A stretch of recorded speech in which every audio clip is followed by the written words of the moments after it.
গাজীপুরে সাবেক মুক্তিযুদ্ধ বিষয়ক মন্ত্রী আ.ক.ম মোজাম্মেল হকের বাড়িতে হামলা ও ভাঙচুরের সময় স্থানীয় আওয়ামী লীগের হামলায় ১৫ থেকে ১৭ জন ছাত্রের আহত হওয়ার খবর পাওয়া গেছে।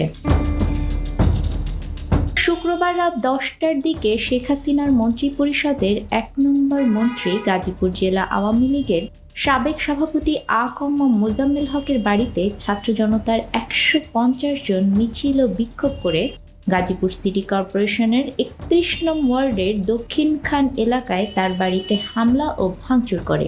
এ সময় স্থানীয় আওয়ামী লীগের সদস্যরা বিভিন্ন মসজিদে মাইকিং করে ডাকাতের গুজব ছড়িয়ে ছাত্র জনতার উপর অতর্কিতে হামলা করে। এ সময় প্রায় ১৫ থেকে ১৭ জন ছাত্র আহত হওয়ার খবর পাওয়া যায়। আমাদের সময় পত্রিকার টঙ্গী প্রতিনিধি ঘটনাস্থলে সংবাদ সংগ্রহ করতে গেলে তাকেও ধাওয়া দিয়ে এলাকা ছাড়া করে। সংবাদ পেয়ে মধ্যরাতে সেনাবাহিনী এবং আইন শৃঙ্খলা রক্ষাকারী বাহিনীর সদস্যরা ঘটনাস্থলে পৌঁছে পরিস্থিতি নিয়ন্ত্রণে আনে।